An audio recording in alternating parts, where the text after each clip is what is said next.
안녕하세요. 사크 일본어입니다. 오늘은 제가 한국어를 어떻게 공부했는지 여러분한테 공유하도록 하겠습니다. 이런 한국어에 대한 콘텐츠를 찍는 거는 처음인데요. 일본어를 지금 공부하시는 분들한테도 그렇고 한국어를 공부하시는 분들한테도 도움이 되지 않을까 싶습니다.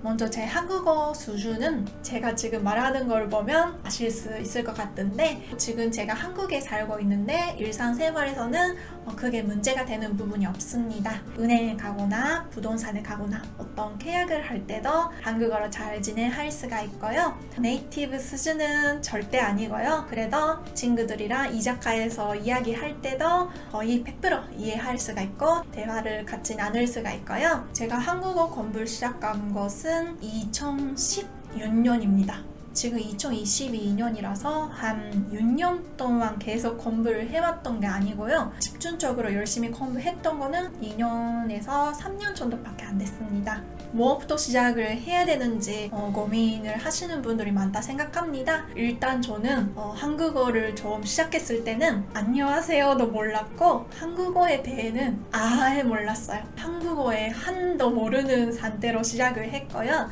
그리고 자신 있게 말할 수 있는 부분은 한국어 공부에 돈을 안 들였어요. 지불한 돈이 없습니다. 아무래도 제가 대학생 때 공부를 시작했기 때문에 돈이 없었고, 그때도 지금도 그렇고 인터넷이 발달되어 있었기 때문에 한국어 학원에 다니거나 유학에 가거나 안 했습니다. 그동안 어떻게 공부했는지 5개에 나눠서 여러분한테 공유하도록 하겠습니다. 첫 번째로 처음부터 문법을 배웠습니다. 기초부터 중급에서 고급 정도까지의 문법은 일단 배웠습니다. 어떻게 배웠냐면 책을 쓰거나 그렇지는 않았고요. 최근에는 유튜브로 많이 문법 강의 같은 거 있으시죠? 그런 콘텐츠를 이용해서 초보자 수준의 문법부터 고급은 뭐지? 뭐뭐 하기 마련이다 라든가 뭐뭐 마찬가지다 라든가 그런 표현까지 일단 싹 다 배웠습니다.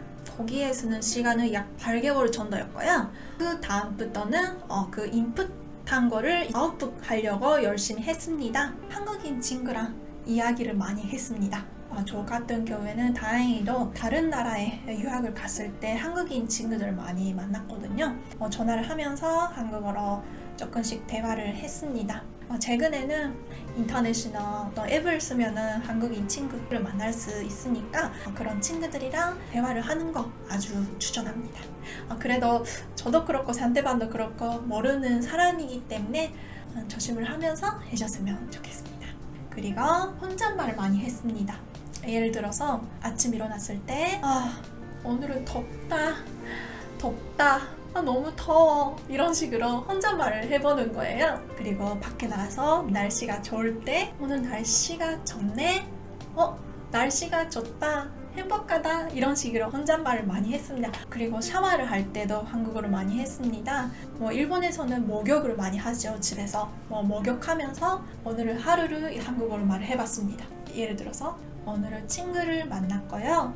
친구랑 밥을 먹고 영화를 보러 가고 너무 재밌었어. 많은 이야기를 하고 열심히 살자고 서로 이야기를 했어.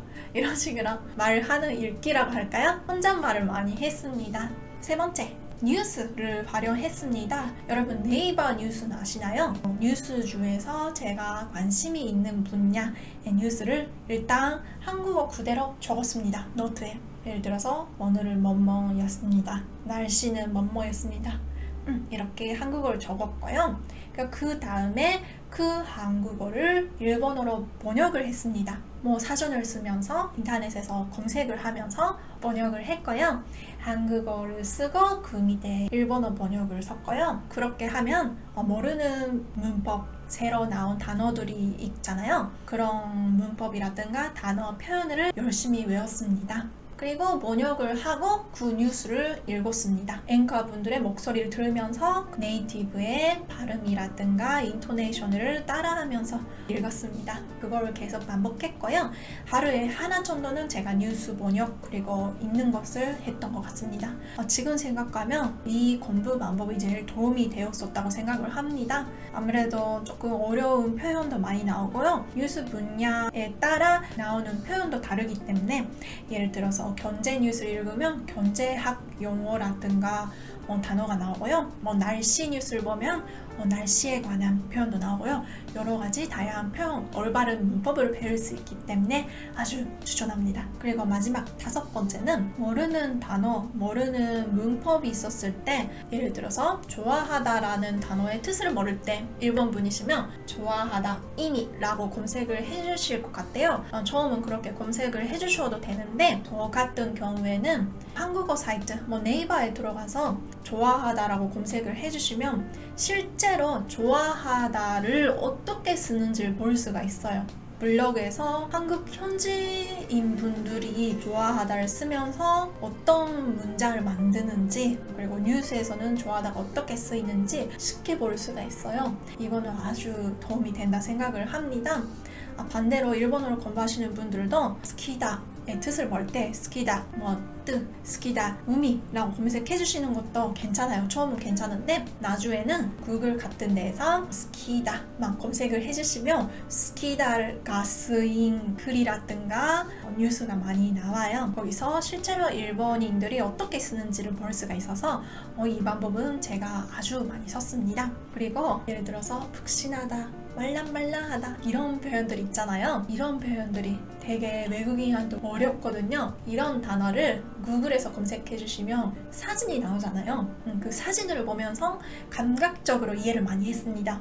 그래서 말랑말랑하다 라고 검색을 해주시고 검색 결과에 사진을 보면은 말랑말랑한 음식이 많이 나오거든요. 그런 걸 보면서 말랑말랑하다 이런 거구나 라고 눈으로 보면서 이해를 많이 했어요. 이런 방법도 사용해 주시면 큰 도움이 되지 않을까 싶습니다. 여기까지고요. 제가 한국어를 어떻게 공부했는지를 5개 나눠서 여러분한테 공유를 해봤습니다. 저도 아직 한국어를 완벽하게 사용할 수 있는 것도 아니고 네이티브까지는 아직 멀었다고 생각합니다.